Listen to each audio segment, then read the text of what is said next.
The year is 1849. You are, unfortunately, a British man. But don't let this get you down too much, old chap. After all, you're about to embark on your own archaeological expedition in hopes of making a name for yourself, and maybe getting your grubby little imperialist hands on one of those mysterious mummies, or dare I say, treasure. After getting tipped off about a possible tomb in Mesopotamia, your little Victorian bollocks begin to quiver with excitement. This could be it. This could be the breakthrough you've been waiting for. But when you step into the ruins and round a dusty corner, no sarcophagus, no golden statues, only dusty clay slabs with weird symbols on them. This isn't a tomb. Oh no.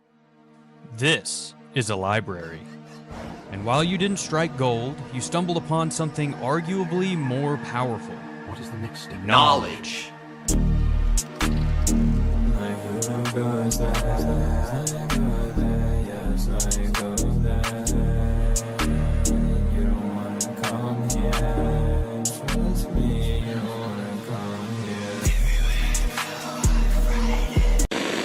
Hello again, sensual thugs. I'm Content Cone, professional internet schizophrenic, and Yakub's most fanciful white boy.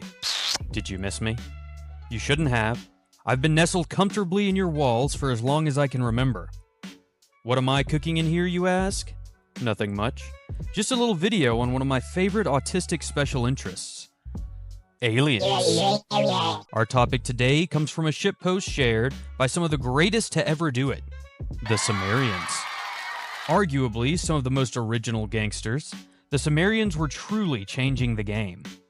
Yes, these early alpha humans were credited for inventing the chariot, written language, hydraulic engineering, and shady copper merchants. All very impressive feats for a culture of their time, especially considering what the rest of humanity was allegedly up to. But they also left us something else. A shitpost. So groundbreaking that it would continue to enchant the hearts and minds of paranoid schizophrenics thousands of years after its inception. The story of our alien creators, the story of the Anunnaki. Walk with me here. Okay, not that close. In 1849, a British bloke stumbled upon 14 tablets from ancient Sumeria detailing who the Anunnaki were, where they came from, and why they came to Earth in the first place. Supposedly, the Anunnaki came from a planet called Nibiru, commonly referred to as Planet 9, which crossed our orbit every 3,600 years. Nibiru was said to be much larger than Earth, and was allegedly hood-rich in iron oxide, making their rivers and lakes appear red. But they had a problem. Their atmosphere was beginning to deteriorate, allowing radiation from space to flood their home planet, making it uninhabitable. To fix this, the Anunnaki needed one particular element to repair their atmosphere: gold. Armed with this mission, a few of them traveled to Earth and set up their first mining settlement called Eridug. But they didn't come alone. They brought a slave race called the Ajiji with them to work the mines and extract Earth's gold. Business was booming until one day the Ajiji revolted against their masters and due to a skill issue were wiped out. But how were the Anunnaki supposed to mine their precious gold without the Ajiji? By creating humans, of course. One of the Anunnaki went full Yakub mode, and after much trial and error, made humans by genetically splicing early primate DNA with their own otherworldly swagger. The tablets called the first man Adamu, which is eerily close to the name given to the first man of the Bible, Adam. Since these humans were half Anunnaki, they were educated in social skills, academic affairs, and technology by our alien overlords. After making a sizable population of early humans, the Anunnaki sent them to work in the mines, taking the Ajiji's place. Business was once again booming, until the aliens discovered a bug in the Human 1.0 rollout. They couldn't reproduce.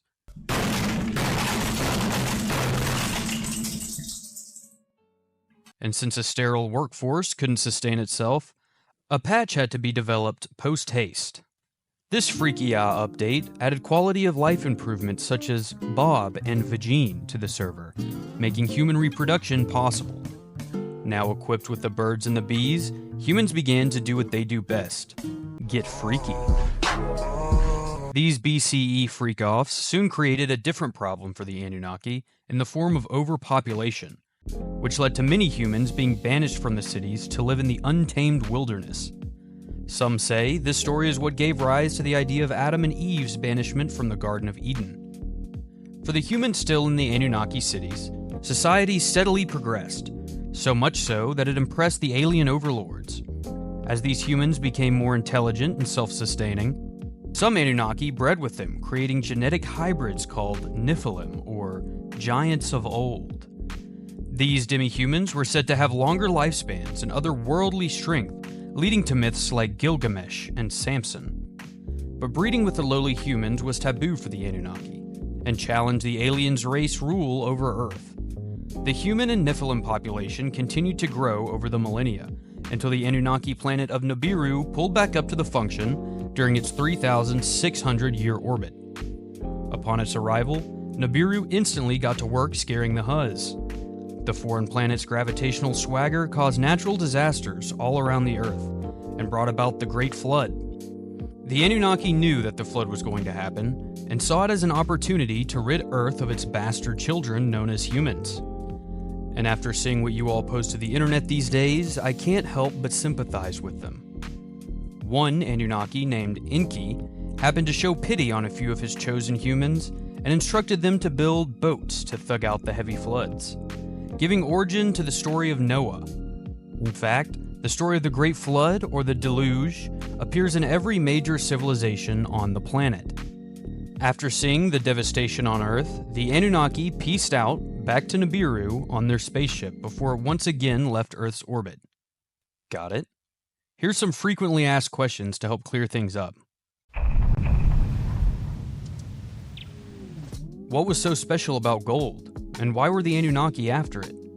Were they just misunderstood bag chasers, hoping to make it out the trap by exploiting a little bit of slave labor mixed with eugenics? Not exactly. According to my ex-manager at Jimmy John's, the Anunnaki planet of Nibiru suffered from a rift in their atmosphere, allowing radiation to cook them like ants under a microscope. But after some super alien sciencey research, they found that gold nanoparticles can be used to repair their ozone by shielding radiation. This turned out to actually be true, and is the reason why NASA uses gold foil on their space stations today. The Anunnaki's home planet did not have the gold needed to fix the rift in their ozone, so they pulled up on us instead. Ancient astronaut theorists say that humanity's infatuation with gold was instilled in us by our Anunnaki ancestors, and that is why we obsess over it today. If all this were true, wouldn't we be able to see proof of the Anunnaki's influence today? True believers claim that there are remnants of ancient Anunnaki architecture around the globe, pointing to points of interest like the pyramids of Giza. Other dedicated schizophrenics believe that our modern culture is still ruled by a majority Anunnaki bloodline. People like Elon Musk, Mark Zuckerberg, and anyone with the last name Rothschild typically falls into this category. Don't believe me? Just observe these signs placed around Atlanta by an obviously well-adjusted and mentally competent person. I see these every time I get on the interstate, and they never fail to bring a smile to my face. So what, if anything, can we learn from this? Pray that our alien overlords don't return to finish eradicating their creation? Blame more of your life's shortcomings on the Rothschilds? Take your antipsychotic medication? I'm not sure. And I'm too busy watching all 164 episodes of Ancient Aliens to figure it out. Goodbye.